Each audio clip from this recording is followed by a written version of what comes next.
All right. Happy Tuesday, Reconcilers. I hope you all are having a great Tuesday and your week is getting off to a great start.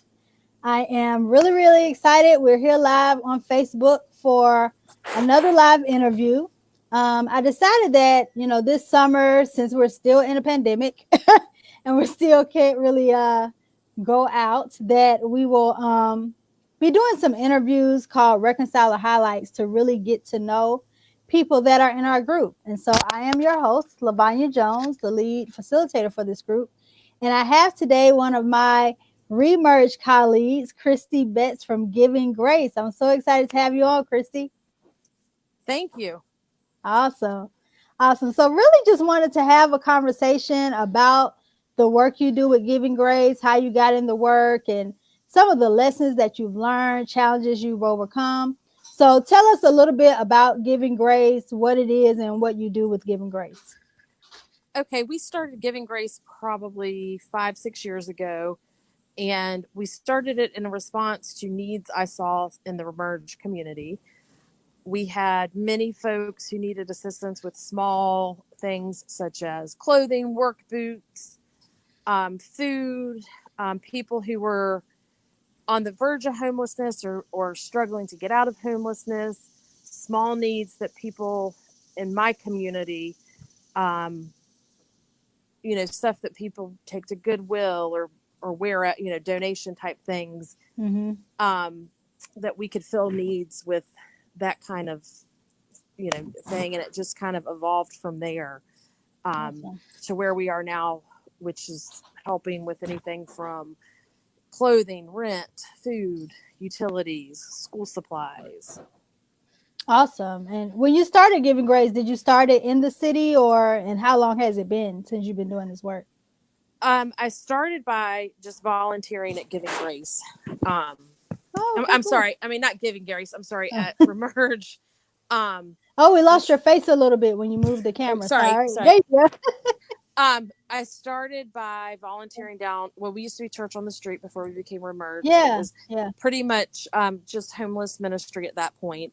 Hmm. And Yeah, can you um, bring your camera down just a little bit? I'm is that sorry. better? Yep, now we can see you. Awesome. Okay. um, so we started with I just started take or let me back up. A couple years ago, before we started Giving Grace, I started volunteering with um, Church on the Street, and I would take food, coffee, clothing, just different needs that they had at the time. Hmm. And that's kind of how we evolved into Giving Grace. Myself with a group of 3 other ladies, um, we met one day and kind of brainstormed on how we could fill the needs at a greater capacity than just Right. posting on our random Facebook pages, that we need this, that, or the other. And then eventually that went on for about a year or so. And then we joined forces with Remerge just because we were um, serving the needs of a lot of the Remerge community. Awesome. And for those who don't know, Church on the Street is what Remerge was called before it became Remerge. Started Yes. by Andy Odell. So very awesome. And in doing this work, how has reconciliation become important to you and being around different people and different communities? Well, growing up in an affluent family, I've learned a lot by this line of work. I've Hmm. learned a lot. I've probably learned more from the people I'm assisting than they've learned from me. Yeah, I've learned, um, it's almost like living in poverty is almost like a different culture because it is. it's surviving. Yeah, Um, and I've learned so much over the years. yeah, Stuff that I take for granted that people down the street from me don't even have, things they don't even have. right. Yeah, Um, so that's been the biggest eye-opening thing to me, as well as forming friendships with people that I wouldn't necessarily otherwise have had the opportunity. yeah. That's awesome. Definitely, putting yourself intentionally around groups that are not in your normal homogenous circle is is definitely wonderful ground to learn new things and kind of, just step outside of our comfort zones. So that's Well, and awesome. that's something else I've enjoyed is having conversations with people who are different than myself Yeah. and learning about one of my good friends is an African American lady, and I've learned a lot from her in the last month. Um, Hmm. just with the whole Black Lives Matter movement going on right now, Yeah. I've learned a lot about history that I didn't.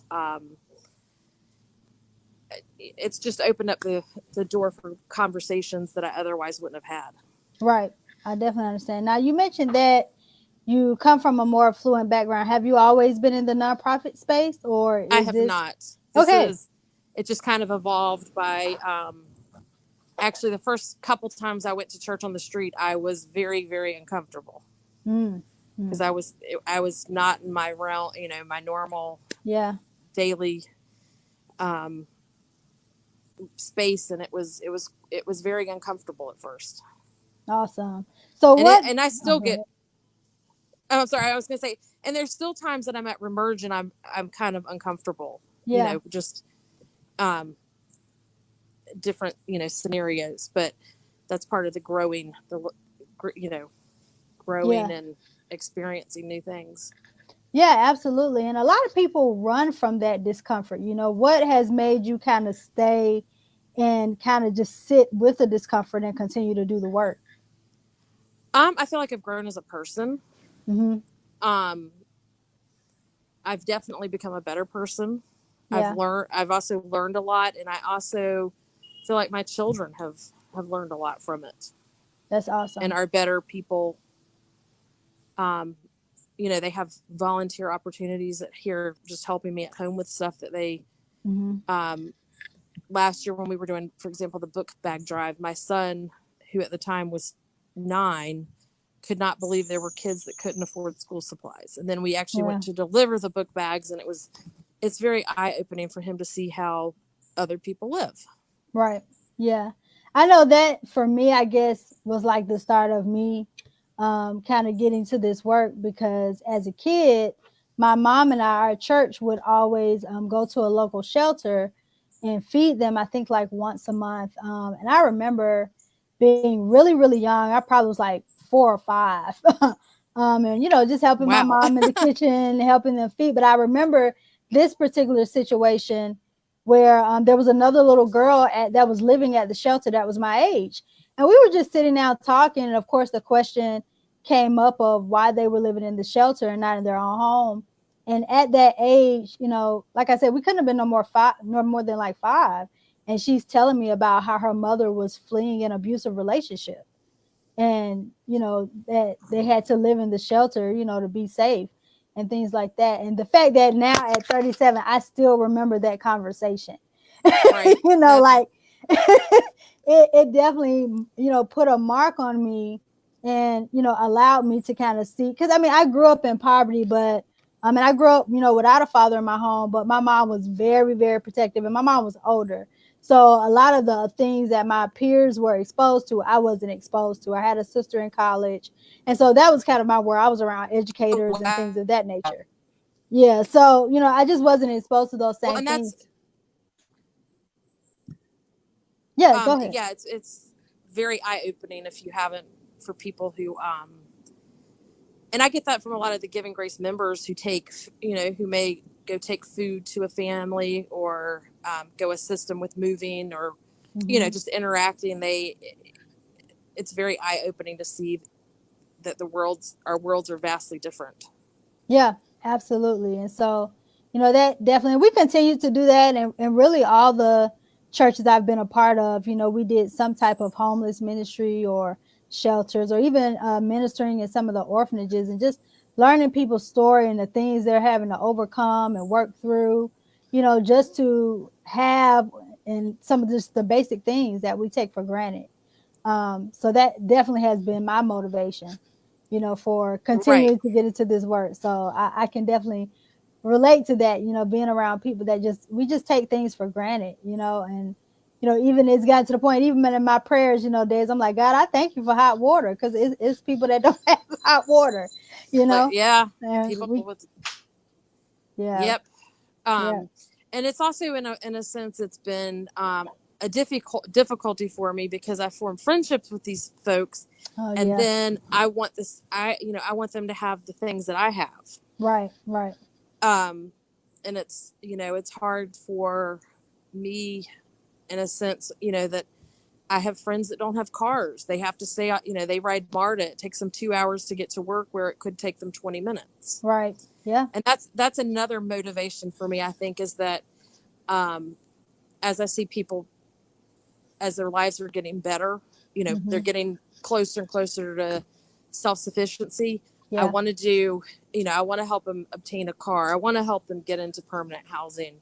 And that's kind of a motivation for me as well, that um, I want my friends to have what I have, that kind of mentality, which right, it always doesn't happen, obviously, because right, we're, in two different places, but hmm, that's a driving factor for me as well. yeah.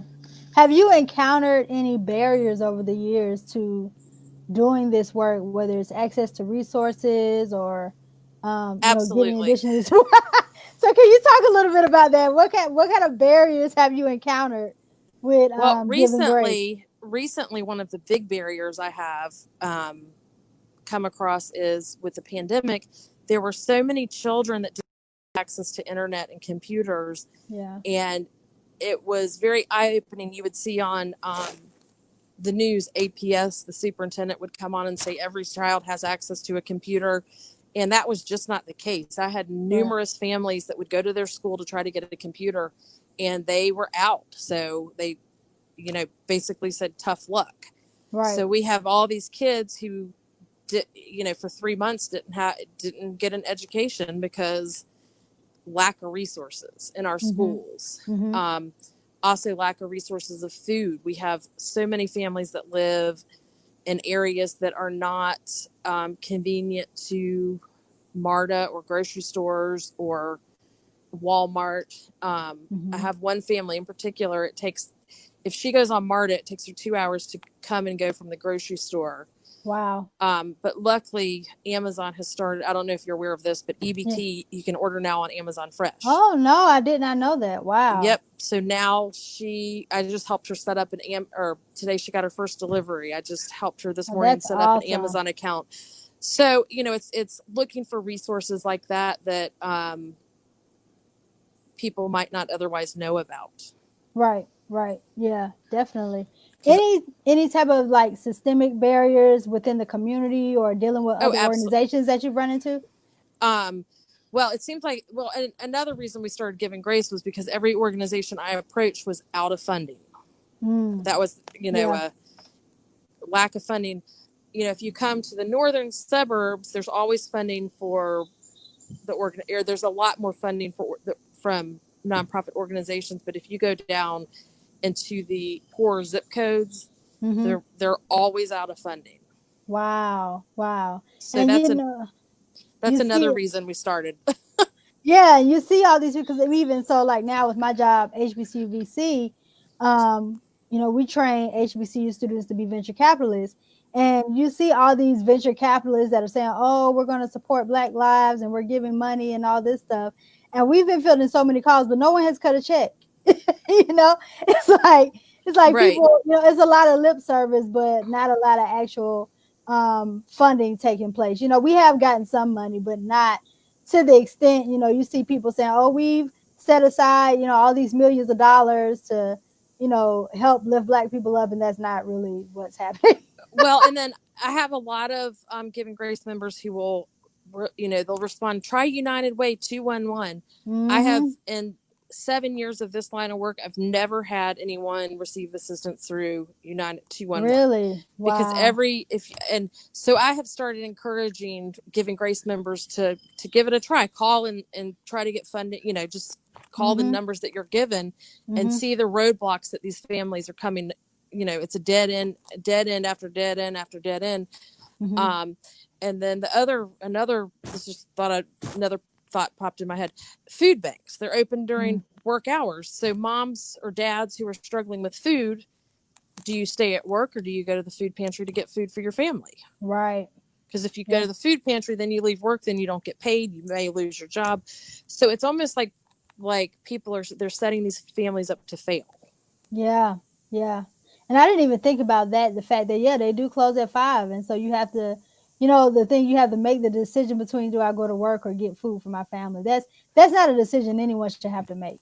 No, and that's has been a big need for many of the families we assist, because I'm like, go to work, do not leave work to go, and also a lot of food pantries, you're given canned goods and pasta. You're not given stuff to make a meal. Right. And so you really can't feed your family on a can of green beans and a thing of pasta. Right. Which, it's helpful to the families, obviously, but there needs to be more. More Yeah. needs to be done. So what would you say changes that need to be made in really helping people access just the basic needs and resources? We know organizations like Giving Grace need funding, but just things that, the average person that does have resources can do in their everyday life just to help the next person. I mean, if every person would just, I mean, this is never, I don't think it would ever happen, but if every person that had the ability just help one person with something small every month, it would make a huge difference. Yeah. I mean, I have families where if we can help them with, 1 or 2 weeks worth of MARTA fare, that's the difference that makes or breaks them. Wow. That, $25-$50, because when you're living paycheck to paycheck, that's, and if your bank account gets overdrawn, then you have late fee, or you have overdraft fees, and then you just you get into a hole that you can never dig yourself out of. Yeah, definitely. So Wow. I just wish everybody would, I'm not, I mean, like all these protests going on, I'm all for them, but I wish the people would, instead of protesting, get out and do something in your community to make a difference. Yeah. Yeah. I agree. I've worked with a lot of students for a long time, and people always talk about the trouble with the youth. I'm like, well, why don't you get one young person, Right. just one. You just need one and mentor that person, or go read to a class. Try to impact just one young person, and if Well, and everyone could do that. as I told a neighbor yesterday, it's something as simple as you go to the grocery store and purchase a $50 gas gift card. I guarantee you any person working at your local grocery store would benefit from that help, because these are minimum wage workers who are struggling to get by, and they are driving up, like in my community, they're driving here. Most of them don't live in the community here because they can't afford to live in the community. They're they are helping us to live our nice lifestyle. Let's give back to them. I mean, it's something as simple as that I think would really start a change. Wow. Yeah. Just those basic things. I know that's one thing I can say. I learned, I went to a historically Black college, and I remember, man, like we were all, my friends, we would get together and put our little dollars together so that we could all eat, or, someone, we coordinate, okay, when you going to wash clothes? Okay, we're going to all ride together, and just to try to pull those resources together, because, just those little things, that we just take for granted, that we have. If you have a washing machine and dryer in your house, where you can wash your clothes and you don't have to go to the laundromat, and have and being able to get quarters to use at the laundromat. Exactly. So, so, there's small things that people can do without leaving their own community that would make a huge difference in their life, in people's lives. Yeah. What would you say with the pandemic? How have you seen people most affected by the pandemic, outside of just their healthcare needs? The biggest need is, families that have children, having the kids home from school. Food has been a huge need, because you've got kids home, a lot of kids are getting breakfast and lunch at school, and that's 10 meals a week you're having to provide. Mm-hmm. That, and then also families that rely on school as not a daycare, but um, Yeah. So. they're having to pay for childcare now when their kids aren't in school. And then this summer specifically, a lot of families that had sent their kids to free or reduced summer camps that are not taking place, families are now having to pay for childcare, Mm-hmm. which Mm-hmm. it's trickled down. Then they're late on their rent, or they're late on their power bill, or Mm-hmm. Mm-hmm. because you're having to come up with that money from somewhere. Right. Yeah. So, and CAPS, just the subsidized childcare, just doesn't have enough money. And then there's also a grant that a lot of the daycares in certain areas was getting, which we had a lot of families that were getting this grant. They've Mm-hmm. cut the grant now, so now I've got all these families Wow. after, I think it's after July 31st, are having to um, figure out how they're, what they're going to do for their next step. Wow. So You, um yeah, we so any wonder, how our kids can learn, going through all of this, with their parents trying to figure out how to feed them, how to care for them, how to give them the resources they need to learn, when they don't have school available. And, I think just as a whole, we just really have to be more concerned about I think the statistic was like 1 in 4 children in America live in poverty or something like that. sounds right. Yeah. She's Sounds like, about yeah. right. Yeah, yeah. I am very thankful and just very blessed that, my mom had a village that really helped out. But I know everybody doesn't have that, you know. Right. And so there's definitely more that we all can do to really make that difference and make sure those in our community have what they need. That's awesome. What about, from your perspective, churches? What are some things that churches can do to really position themselves to help, even in this pandemic? Same thing. Find an apartment complex that you can sponsor. I mean, there's Mm, plenty of them out there. yeah, Um, that's a good idea. I don't feel like churches do enough, Yeah, honestly. I I mean, agree. We like to um, have church. That's it. right. Um, I, and a lot of churches have food pantries, but then again, they're open Monday, Wednesday from 12 to 1. And if you're working, that's hard to get to it. That's a good Um, point. Yeah. One thing that a church near me has started doing is they have a mobile food pantry. They actually Mm. take it to people's homes. Wow. So a mobile That, food pantry. That's that to awesome. me makes sense. Yeah, Yeah. it's, great idea. And then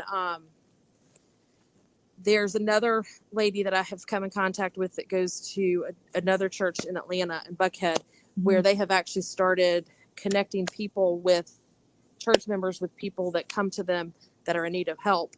Mm-hmm. And she had actually reached out to me yesterday about, needed some resources for someone she's assisting. But I mean, something like that, just walking beside, finding somebody to walk beside. Yeah. Um, Like, because when they do become, they become a friend or like family, you have a lot more vested interest in what they're doing, how their kids are doing. right. So, I mean, that's what we said at Rebrush, right? Joining lives, just being able right. to join lives with someone and walk with them on their journey. That makes sense. Now, so with the mobile grocery, like, do people have to reserve or order? Is it kind of like ordering groceries online, or how do you know I'm how they not, do that? I'm not really, I know that you call a number and give them your address, and then they call you back and connect you with Groceries. and I believe they deliver on Saturdays. So Oh, hopefully wow. most people are at home. Yeah, So that's really good. That's a great idea. I didn't even think about that. Like, because a lot of these churches have church vans, so that would be kind of yeah, put easy them to to use. do. Yes. Yeah, that would be kind of, because I pass churches all the time, and the church van is sitting in the gate, locked up. Monday through Friday. Yeah, Monday through Right, Saturday. not being Um, used. So right. It's there's just a lot of resources that sit, and that's kind of how Church on the Street started. Is they started at a church where that was empty Monday through Friday, and they put the wow, church to use on, yeah, with food, with lunch and breakfast and that kind of thing. So same idea, I guess. gotcha, awesome. Now, you talked a lot in the beginning, and we'll kind of close out with this on the lessons that you yourself have learned, what would you say are like maybe 2 or 3 biggest lessons that you've learned from yourself personally of doing this work with Giving Grace? That's a good question. Um, one thing that has always drawn me to Remerge is the philosophy that you walk the lot beside someone. Mm-hmm. Because you go to a food pantry or you go to a soup kitchen and serve a meal. You may hear somebody's story, but you don't really get to know the person. Yeah. And when you really get to know somebody, that's when you can really help them, because you really can't help somebody if you don't know. I mean, yeah, you can give them money, but what's that? That's putting a Band-Aid on it. You got to get to the root of the problem. Right. Where, why are they in that situation? How can we help them? Right. And just forming relationships is, to me, one of the most important things. So for you, especially like not coming from the background that most of the people you're serving are in, how do you go about building that relationship, just your personal experience and building that trust? Because I know trust is a huge factor when It's a huge factor, you're not a part of that community. and it takes a long time to build trust. And Mm-hmm. that's why, we have a lot of Giving Grace families that just want to jump in and start helping. Yeah. And I always have to explain to people, I can't just send you to somebody's house that you don't know. Would you want somebody coming to your house that you didn't know? That's a good point. You're feeling comfortable. You feel, I wouldn't want some random person coming to my house to bring groceries or, so anyhow, we start by phone conversations. Pick the phone up a couple times. You can get to know somebody just by talking on the phone to them. Yeah. And then take it to the next level. And then, you figure out why they don't have, they may not have food by Friday because they had to pay their power bill on Monday. Explains a lot once you start talking to someone and figuring out why they're in the situation they're in. Right. That's good. That's some good. Just pick up the phone and call and check on people and see how they're doing. And Or I wonder. texting. Yeah. So yeah, I mean, you learn a lot about somebody's story when you really get to know them. And there are emergency cases where you need to just pay someone's hotel rent for the week so that they can get by. But then from there, you figure out, how can we help them so that they don't get in this situation again? Right. Right. That's awesome. That's good. Well, this has definitely been, informative. I've definitely learned some things. Just thinking about like that. That's a big one. Being able, making the decision between do I go to work or do I go get food for my family. That's a huge one. And just Right. even the amount of time to, go get groceries and things of that nature and Well, equipment we needed for school. also, people who live in a lot of the inner city neighborhoods where you have wealthy children, you have children below the poverty line. Take the time to get to know the kids in your kid's class. There may be families that could benefit from a friendship. Right. Something as simple as passing down, your clothing, Clothes. or Yeah. helping, having a play date so they don't have to worry about childcare on a weekend, or just there's all kinds of things you can do. Start small. Don't go, don't want to overwhelm yourself at first, but Right. the more you get involved, the more you're going to want to help. And you brought up a good point. I can imagine something as simple. I don't know if they allow this now, but I know when I was in elementary school, they would let your parent come eat lunch with you. And Yes. I'm sure like if as a parent, if you go eat lunch with your child and just observe the other children around the table and how they're eating, how they react, could tell a lot about their home life. Well, and And talking to them. and if you get to know the family, it will Yeah. a lot of times explain why certain children act certain way, reacting certain ways to certain things because of what they're seeing and going Right. through at home. Yeah, absolutely. I definitely know that was the case when I was in school. I had so many friends, that were being abused or being molested at Whew. home, and that affected their grades, and, kids who stayed after school late, because they didn't want Right. to go home because the environment wasn't safe and things of that nature. So, Right. those are things I think for those who are parents can definitely take notice of, Just like you said, just paying attention to the kids that are in your child's class and getting to know those families. That can be a starting point. Like every parent has a child that's in a class with somebody for the most part. Or if they're, if you're homeschooling, they're in an activity with the child and just getting to know those families.